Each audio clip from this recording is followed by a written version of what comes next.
All right, buckle up, everybody, because today we're diving headfirst into a case that's, well, it's a real doozy. Yeah, you could say that. The Donna Perry case. We're talking murder, we're talking gender identity, we're talking about the whole tangled mess of trying to figure out who someone really is and what they're capable of. Right, and how all those pieces fit together, especially when you're trying to, apply that to a court of law. Exactly. And for this deep dive, we've got a mountain of material to sift through. Court records, news reports, even some true crime documentaries, really trying to get the full picture here. Absolutely, because the more you dig into this case, the more questions you end up with. Oh, yeah, like, for starters, how does Perry's gender identity factor into all of this? Because that's a pretty big element of her defense. It is, and it forces us to really think about personal transformation. How much can a person truly change? And does that change absolve them of past actions? Right, because that's not an easy question to answer.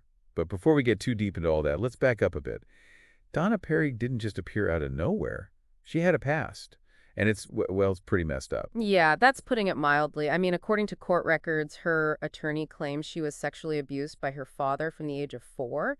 It went on for 3 years until her father died. Man, that's horrific. And, I mean, it's hard not to wonder how that kind of trauma might have shaped her. Of course, it's important to acknowledge that early trauma can have a profound impact on a person's development. It doesn't excuse their actions, but it is a factor to consider. Absolutely.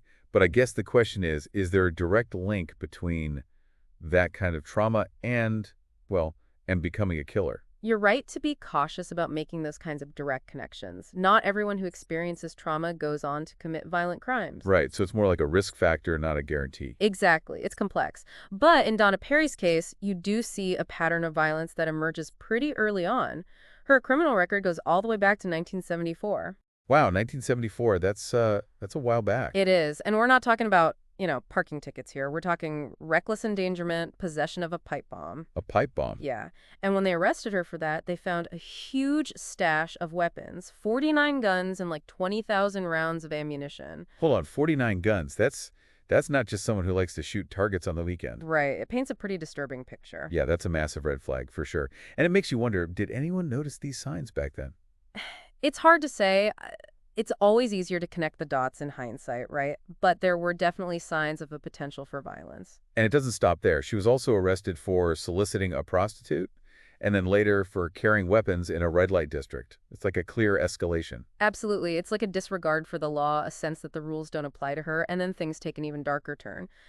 While Perry was serving time for a firearms conviction in the late 90s, she allegedly confessed to a fellow inmate that she had killed 9 prostitutes. Whoa, 9. Yeah, now we have to be careful with prison confessions. They're not always reliable. But if it's true, it's chillin'. No kidding. And it makes you wonder if those alleged murders are connected to the 1990 murders that she was eventually convicted of. It's definitely a possibility. Let's talk about those 1990 murders. We need to know about the victims, how they died. Yeah, let's get into the specifics of the case. Okay, so the victims were Yolona Sapp, Nikki Lowe, and Kathleen Brisbois. All 3 women were found murdered within a 4-month period in 1990. 4 months? That's a very specific window. It is. And all 3 women were found naked near the Spokane River. Initially, investigators thought they might be dealing with Robert Yates. Robert Yates, the serial killer. Yeah, he was active in the area at the time. The similarities in the murders were pretty striking. So the community must have been terrified, but how did they finally connect Donna Perry to these murders? Well, it took over 20 years, and it all came down to DNA technology.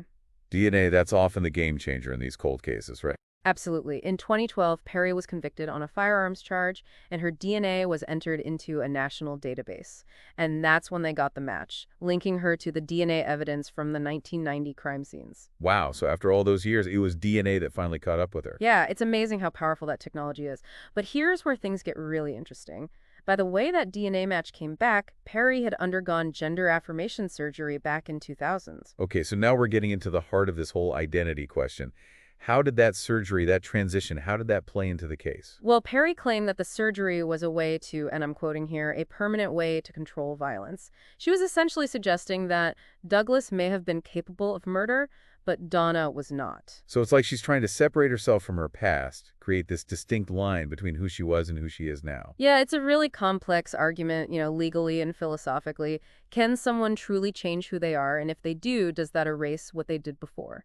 Right? Like, can you be held responsible for the actions of someone you claim to no longer be? It's a tough one. There are no easy answers. And, I mean, how do you even prove something like that in court? Yeah, how do you measure the genuineness of a transformation like that? But, I mean, the prosecution obviously had to address this whole thing. What was their take? Well, they argued that the gender affirmation surgery was basically a way for Perry to avoid suspicion. Oh, so they're saying it wasn't about genuine change. It was about creating a new identity to escape her past. Exactly. They painted her as, like, a manipulative, cunning individual who was using her transition as a shield, a way to throw everyone off the scent. So we have these two completely opposite narratives. The defense is saying it's about genuine change, a break from her violent past.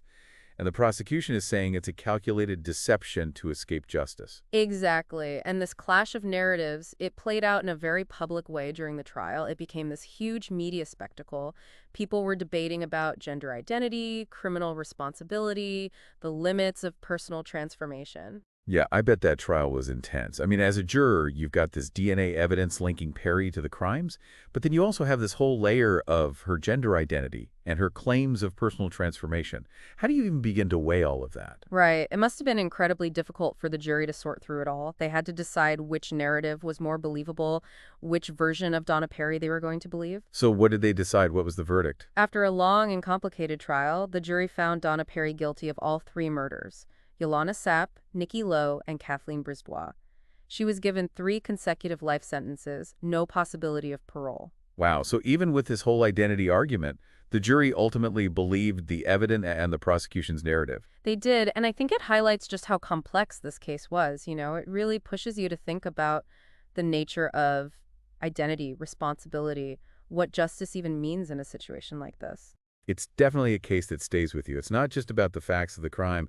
It's about these bigger questions that we're still grappling with as a society. Absolutely, and it's a case that's caught the attention of a lot of people, especially in the true crime world. It's been featured on a bunch of TV shows: Inside the Mind of a Serial Killer, 21st Century Serial Killer, Making a Serial Killer, and Forensic Files too. Yeah, it's definitely got that true crime element to it, the mystery, the psychology of the killer, but it also touches on these really sensitive issues. Why do you think people are so drawn to true crime even when it gets this heavy? I think it's a few things. There's definitely that element of curiosity, trying to understand what makes someone do these horrific things. Yeah, like peering into the darkness of human nature. Right. But I also think it's about feeling safe. It's like, as long as we can understand it, as long as we can categorize it, then it won't happen to us. It's like we're trying to control the chaos by studying it. But I also wonder if there's a danger in that.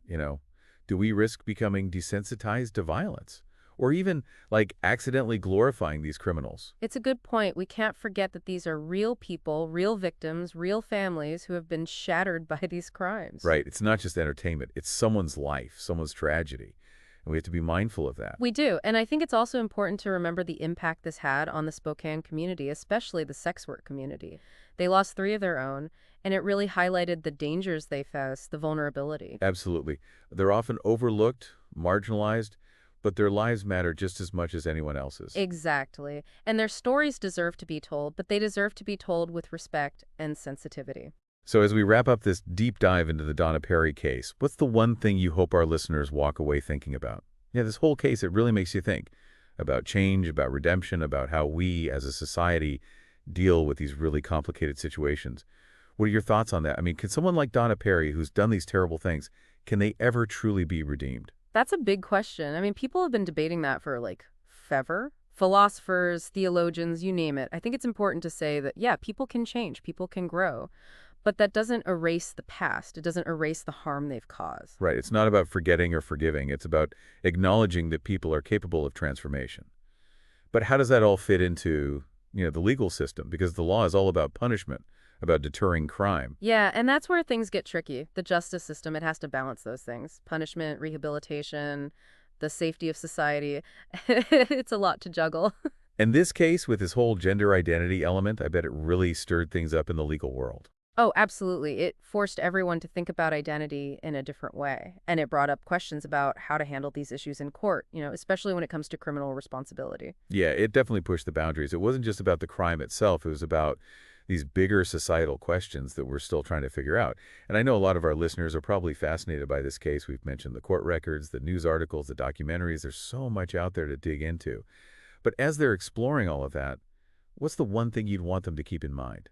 I'd say be critical. Don't just take everything at face value. Look at the different perspective, the different narratives, and then form your own opinion. It's about being an active participant, not just a passive consumer of information. Question everything, dig deeper. That's what they always encourage. Exactly. It's so easy to get caught up in the sensationalism, but it's important to think critically, to really examine the issues at play. Well said. And that's what we try to do here on the Deep Dive. We want to spark those conversations, get people thinking about these complex topics. In this case, it's definitely been a thought-provoking one. It has, and I think it speaks to the power of these deep dives. We can really take the time to unpack these issues, to learn from them, to maybe even start changing the way we think about things. Absolutely. It's been a great conversation. I feel like I've learned so much. Thanks for sharing your expertise with us. My pleasure. It's always great to dive into these cases and, hopefully get people talking. And that's what it's all about. So to all our listeners out there, keep those minds curious, and we'll catch you on the next Deep Dive.